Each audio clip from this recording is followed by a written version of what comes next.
Hello dear John Level, how are you this morning?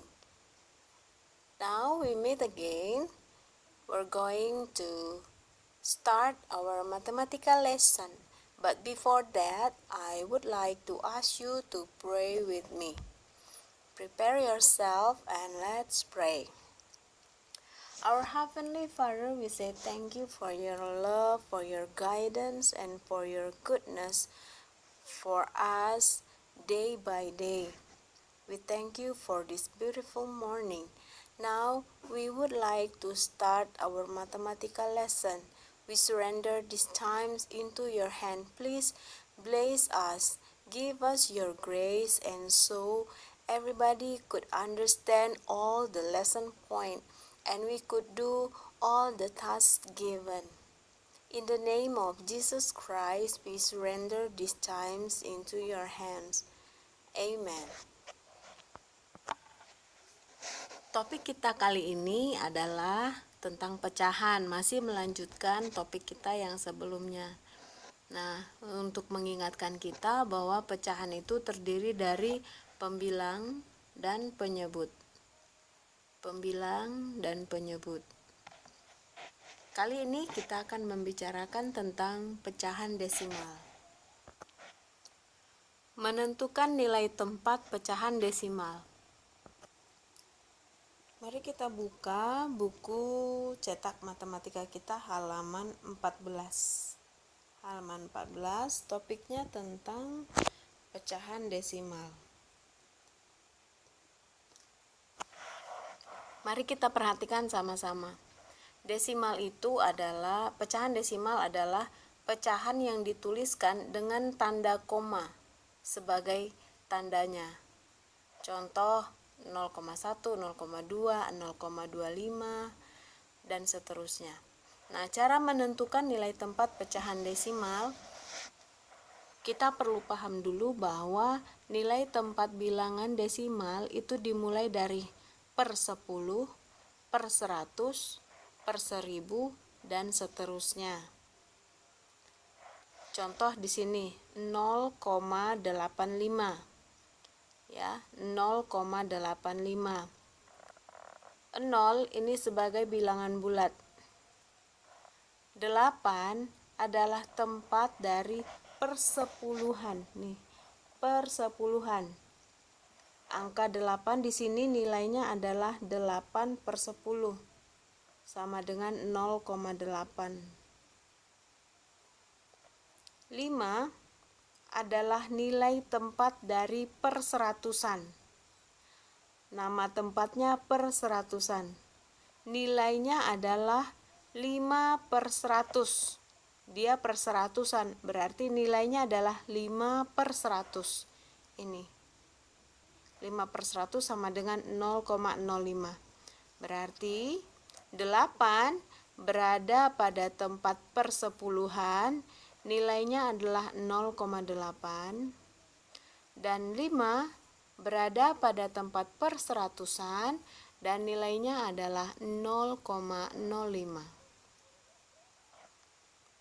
Jadi 0,85 adalah 0 sebagai bilangan bulat yang ada di depan koma ditambah persepuluhannya 0,8 ditambah perseratusannya adalah 0,05.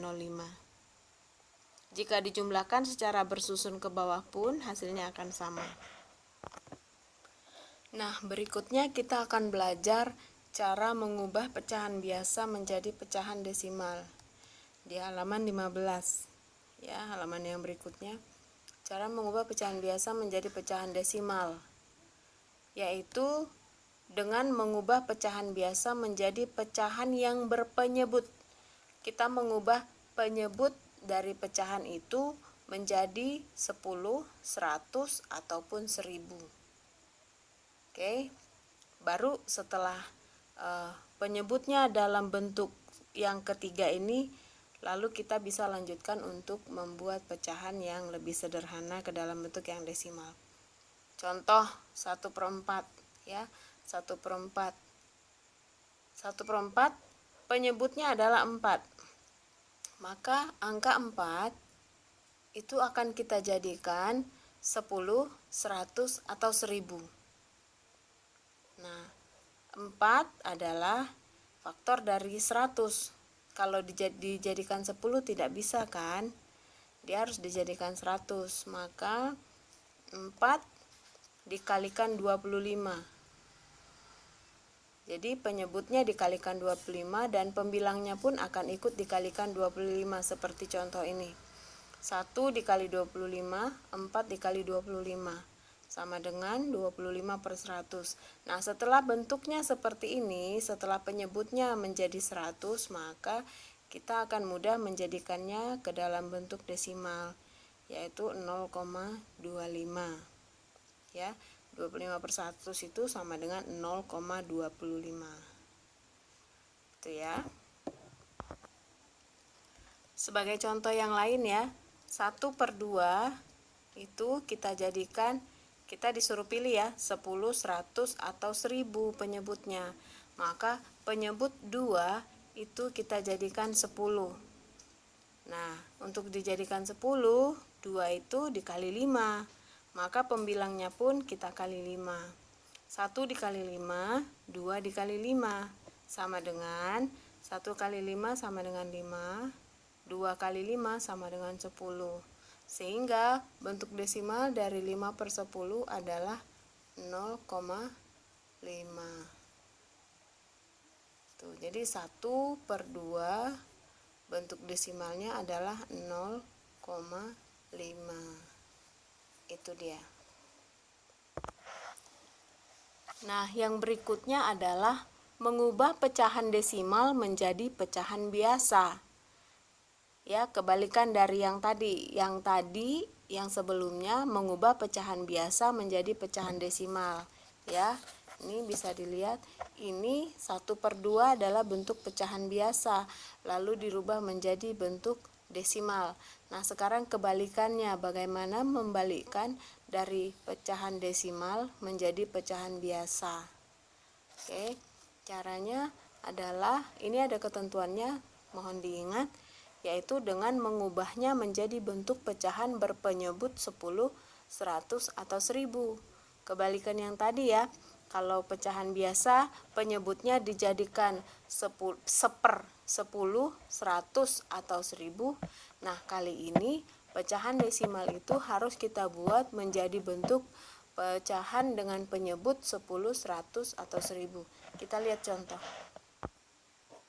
Contohnya di sini adalah 0,4. 0,4 adalah bentuk desimal. Nah, bentuk desimal ini dijadikan bentuk pecahan yang penyebutnya adalah 10. Nah, 4 per 10 sama-sama dibagi 2. Sekarang kita sederhanakan. Dia belum sederhana bentuknya ya. Bentuk pecahannya sudah benar 4 per 10, tapi belum sederhana. Maka kita sederhanakan bentuknya. 4 per 10 itu sama-sama bisa dibagi dengan 2. Maka 4 dibagi 2 hasilnya adalah 2. 10 dibagi 2 sama dengan 5. Sehingga bentuk pecahan dari 0,4 adalah 2 per 5. Oke, contoh yang lain ya. Nah, kita gunakan contoh yang berikutnya. 0,75. 0,75 itu kita jadikan penyebutnya 100 karena dia 2 desimal ya, jadi per 100. 75 per 100 sama dengan sama-sama dibagi 25 ya. 100 dan 75 ini sama-sama bisa dibagi dengan 25. 75 dibagi 25 itu sama dengan 3. 100 dibagi 25 sama dengan 4. Nah, sehingga 0,75 sama dengan 3 per 4. Ini bentuk pecahan biasanya. Mudah kan?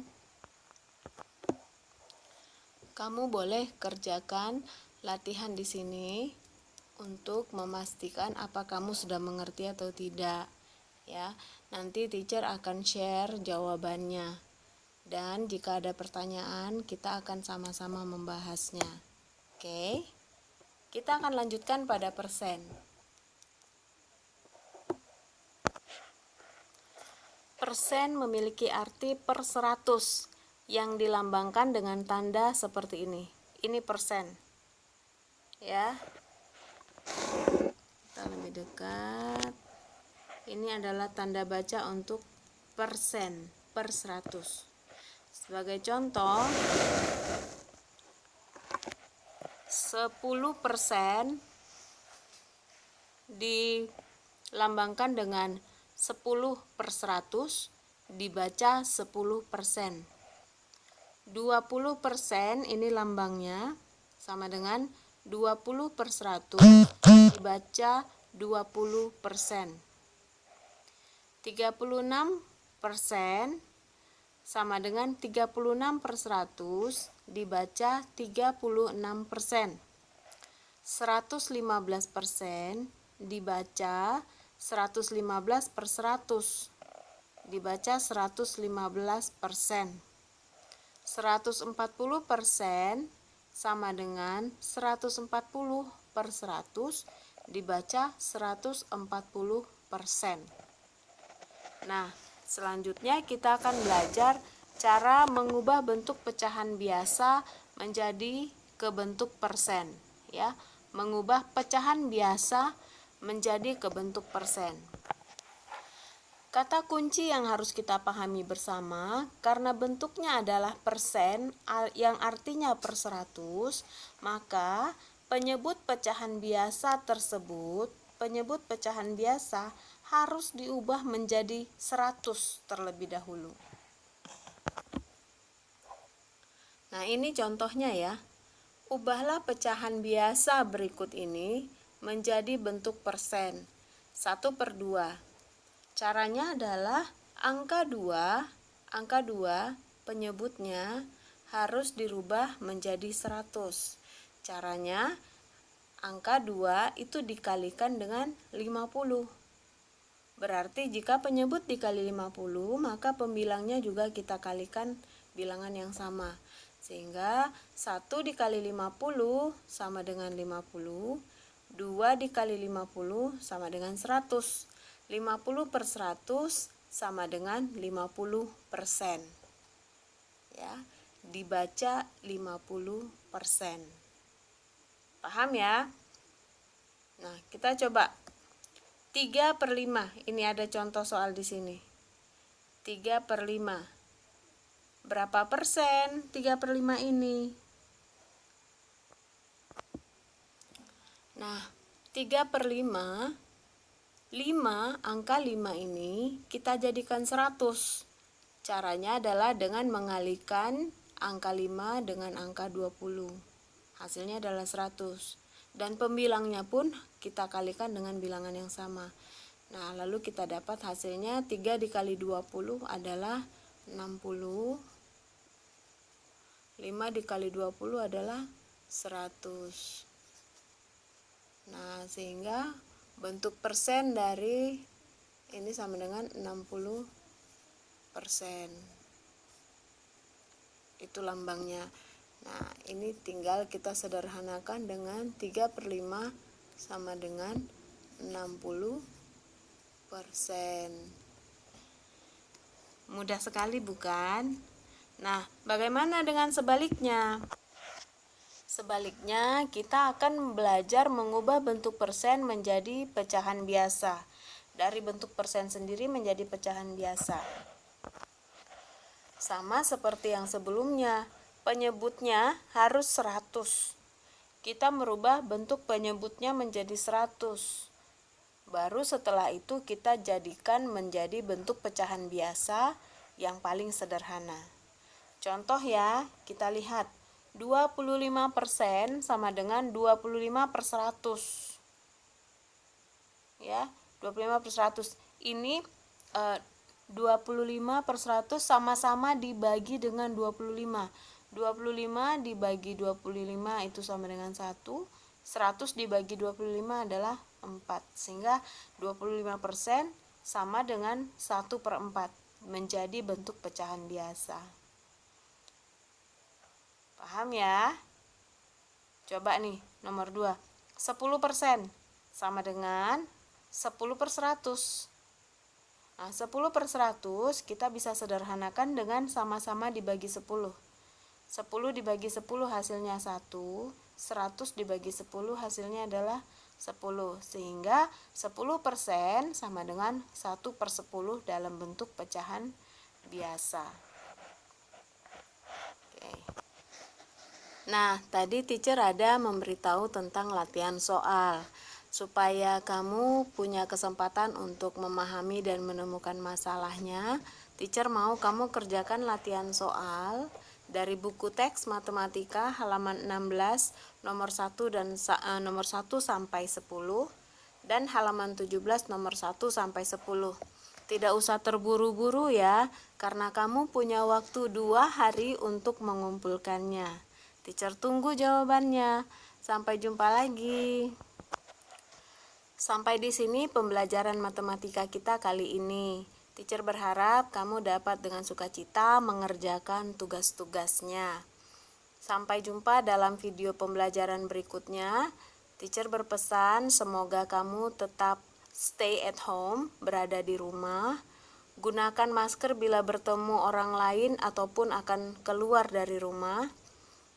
Rajin cuci tangan, terutama ketika kamu selesai beraktivitas ataupun hendak makan dan minum, dan makan makanan sehat, dan tetap berdoa dan berharap supaya virus corona ini segera berlalu dari kota kita.